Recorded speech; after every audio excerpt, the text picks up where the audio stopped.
এই পৌষের শুরুতে পুরো নিঝুমপুর গ্রামটা নিস্তব্ধ হয়ে আছে। 7টা বাজতে না বাজতেই কাউকে আর কোথাও দেখা যায় না। দেখে মনে হয় পুরো গ্রামটা জনমানব শূন্য। এমন এক শীতের রাতে নিতাই বুড়োর চপের দোকানে আড্ডা দিচ্ছিল পলাশ, দেবেন, শ্যাম আর বিনোদ।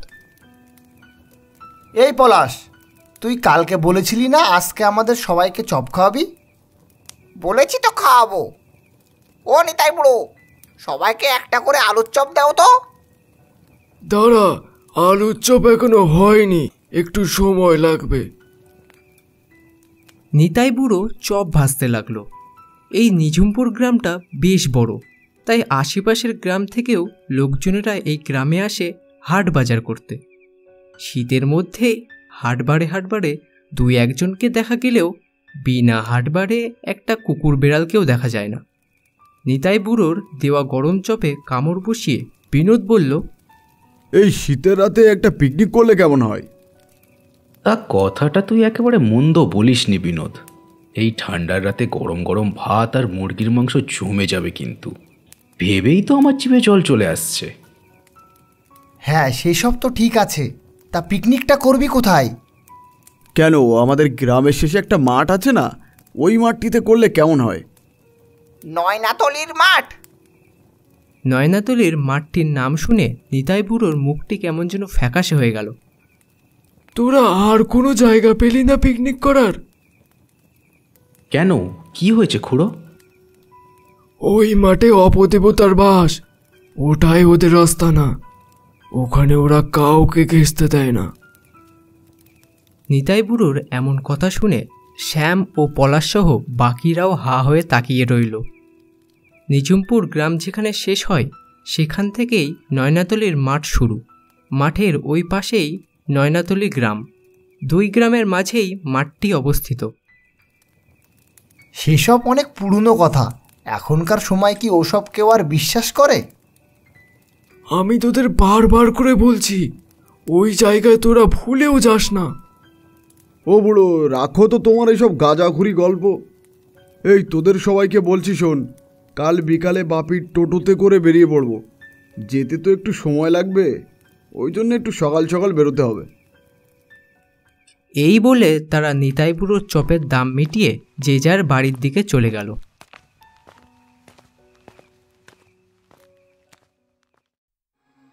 পরের দিন বিকালে তারা মালপত্র গুছিয়ে নিয়ে বেরিয়ে পড়ল নয়নাতলির মাঠের উদ্দেশ্যে।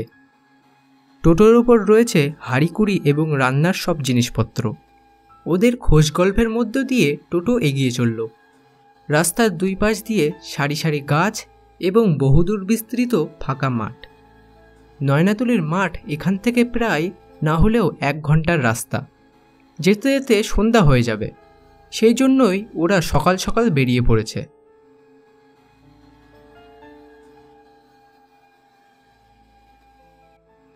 অবশেষে ওরা যখন মাঠের কাছে এসে পৌঁছালো তখন প্রায় সন্ধ্যা হয়ে গেছে। চারিপাশ নিস্তব্ধ, শুধু ঝিঝি পোকা আর রাত পাখির ডাক ছাড়া কিছুই শোনা যাচ্ছে না। তারা সকলে গাড়ি থেকে নেমে টোটোর ছাদ থেকে হাঁড়িকুড়ি আর রান্নার সরঞ্জাম কাঁধে করে বয়ে নিয়ে এসে মাঠের এক কোণে একটা গাছের নিচে রাখল। বাপিও তখন তার টোটোটি একটু সামনে সরিয়ে রাখল। নয়নাতলির মাঠ খুব বেশি বড় নয়। মাঠের একপাশে ভগ্নপ্রায় একটা মন্দির, একটু ধাক্কা লাগলেই যেন ভেঙে পড়বে। মন্দিরটি প্রায় ঝোপ জঙ্গলে ছেয়ে গেছে। বহু বছর আগে এখানে মরা পোড়ানো হতো। নয়নাতলির গ্রামে শ্মশান হওয়ায় লোকজনেরা মরা নিয়ে এখানে আর কেউ আসে না। পলাশ, ঠান্ডাটা বেশ জাঁকিয়ে পড়েছে, রান্নাটা তাড়াতাড়ি চাপিয়ে দে ভাই, খেয়ে দিয়ে বাড়ি ফিরতে অনেক রাত হয়ে যাবে। শুধু আমাকে কেন বলছিস, শ্যামকেও গিয়ে বল। দেখ, মালটা বাপির সঙ্গে বসে নির্ঘাতক্ষণ ঝোপের মধ্যে বিড়ি টানছে। তুই ঠিক বলেছিস পলাশ, টোটো থেকে জিনিসপত্র নামানোর পর বাবুর আর কোনো খোঁজ পাওয়া যাচ্ছে না। তোরা বস, আমি গিয়ে দুটোকে খুঁজে নিয়ে আসছি।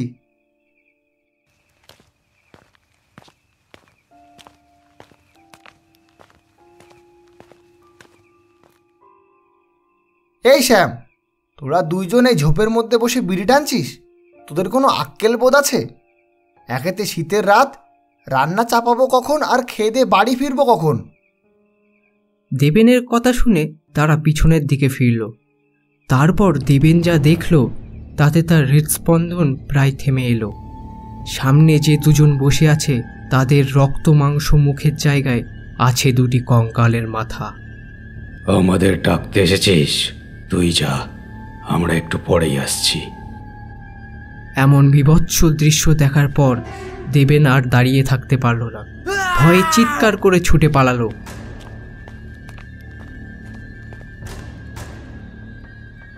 কি হলো রে দেবেন, তুই এমন হাঁপাচ্ছিস কেন?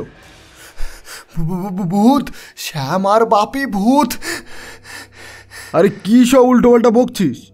শ্যাম আর বাপি তো ওই দিব্যে বসে আছে। ওদেরকে দেখে দেবেন হতভম্বের মতো দাঁড়িয়ে রইল। আরে তুই নিশ্চয়ই ভুল কিছু দেখেছিস। চোখ মুখে জল দিয়ে একটু বিশ্রাম নে, আমরা ততক্ষণে রান্নাটা সেরে ফেলছি। বিনোদ আর পলাশ রান্নার কাজটা সামলাচ্ছিল। তাদের পাশেই দেবেন বসে শ্যাম আর বাপির দিকে এক নজরে তাকিয়ে রইল। তাদেরকে দেখে দেবেনের কেমন যেন সুবিধার মনে হলো না। কিছু সময় পর ওদের রান্না শেষ হলো। ওরা সকলে গোল হয়ে খেতে বসল।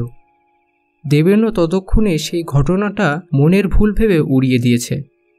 খেতে খেতে বিভিন্ন ধরনের আড্ডা চলতে লাগলো তাদের মধ্যে। রান্নাটা খুব সুন্দর করেছিস পলাশ। অনেকদিন পর মুরগির মাংস দিয়ে বেশ কটা ভাত খেলাম। তা যা বলেছিস বাপি, আমি তো লোভে লোভে বেশ খেয়েছি। আর কটা খেলে পেটটাই না ফেটে যায়। আমি আর কোথায় রান্না করলাম, বিনোদ দাই তো সব বলে বলে দিল আমাকে। সমস্ত ক্রেডিট তো বিনোদ দার। আরে আরে ঠিক আছে, আর আমার সুনাম গাইতে হবে না। তাড়াতাড়ি খেয়ে ওঠ দেখি, রাত অনেক হয়েছে, বাড়ি ফিরতে হবে। সে কাণ্ডজ্ঞান আছে তোদের? বিনোদের এমন ধমকে ওরা আর কথা না বাড়িয়ে চুপচাপ খেতে লাগলো। সকলে খাওয়া সেরে জিনিসপত্র গুটিয়ে টোটোয় বেঁধে বাড়ির পথে রওনা দিল। টোটো এগিয়ে চলল তার স্বাভাবিক গতিতে। ওরা চারজন গুটিসুটি মেরে বসে আছে। পৌষ মাসের কনকনে ঠান্ডা যেন তাদের হাড় মাংসকে জমিয়ে দিচ্ছে।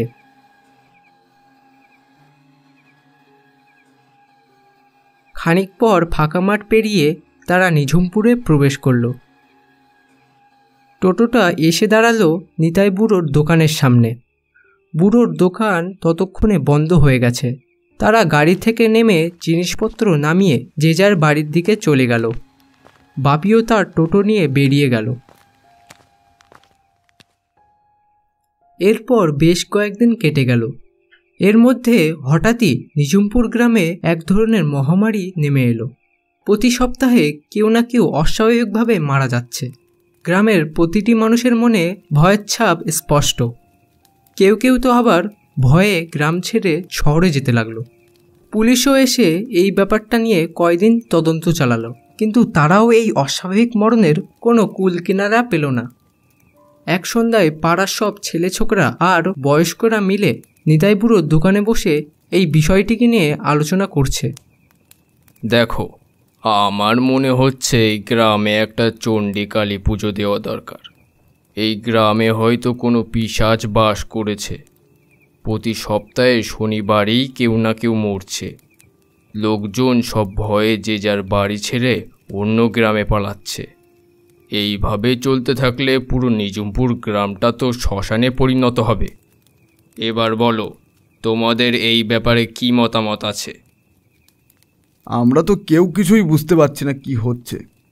আপনি গ্রামের মোড়ল, গ্রামের ভালোর জন্য যা বলবেন তাই হবে। ও নিতাই দা, শুনেছি তোমার বাপ বিশাল বড় গুণিন ছিল। তা তুমি কি বিষয়টা কিছু বুঝতে পারছো? কি হচ্ছে বলো তো এই গায়ে? আমার বলতে গেলে তো ছোট মুখে বড় কথা হয়ে যাবে, কিন্তু আমার মনে হয় এইসবের পিছনে শ্যাম আর বাপির হাত আছে।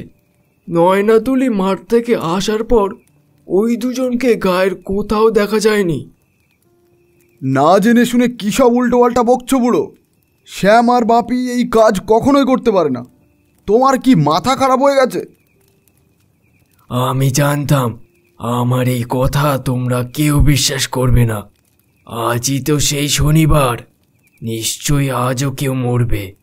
আজ রাতে তোমরা সব ছোকরারা আমার দোকানের সামনে চলে এসো, স্বচক্ষে প্রমাণ করিয়ে দেব। রাত তখন গভীর। বিনোদ, দেবেন আর পলাশ নিতাই বুড়োর দোকানের সামনে এসে দাঁড়ালো। বুড়ো আগে থেকেই সেখানে উপস্থিত ছিল। তারপর চারজন মিলে শ্যামের বাড়ির দিকে রওনা দিল।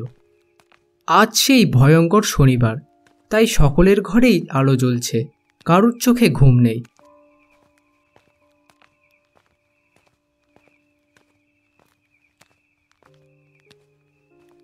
তারা যখন শ্যামের বাড়ির সামনে এসে দাঁড়ালো, তখন দেখল দূরে শ্যাম আর বাপি দাঁড়িয়ে আছে। ওদের মধ্যে তখন কি একটা কথাবার্তা চলছে।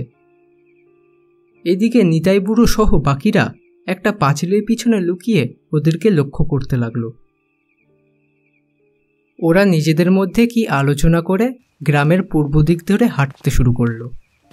বিনোদরাও তখন চুপি চুপি ওদের পিছন পিছন চলতে লাগলো।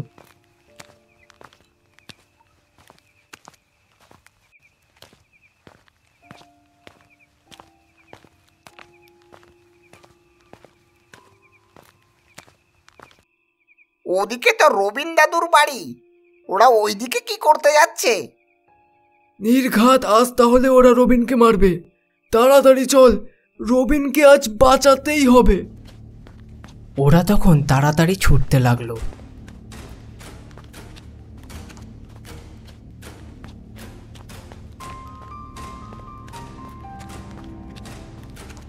রবিনের বাড়ির সামনে এসে দেখলো সেখানে কেউ নেই। ততক্ষণে ওরা ঘরের মধ্যে ঢুকে গেছে, আর ঘর থেকে শোনা যাচ্ছে খুব ছটাপুটি ও গোঙানির আওয়াজ। ওরা আর দাঁড়িয়ে না থেকে দৌড়ে গিয়ে এক ধাক্কায় দরজা খুলে ফেলল। ঘরের মধ্যে ঢুকে ওরা দেখলো শ্যাম রবিন বুড়োর গলা দু হাত দিয়ে চেপে ধরে বুকের ওপর বসে আছে, আর বাপি ওদের পাশে দাঁড়িয়ে বিকটভাবে হাসছে। এই দৃশ্য দেখে বিনোদ, পলাশ আর দেবেন নিজের চোখকে বিশ্বাস করতে পারল না। নিতাই বুড়ো তখন তার পকেট থেকে কি একটা বের করে তাদের দিকে ছুঁড়ে মারল। সঙ্গে সঙ্গে তারা রবিন বুড়োকে ছেড়ে দিয়ে ঘরের একপাশে চুপচাপ দাঁড়িয়ে পড়ল। আর তখনই তাদের আসল চেহারা বেরিয়ে গেল। সেই চেহারা দেখে দেবেন আর পলাশ পাথরের মতো জমে গেল।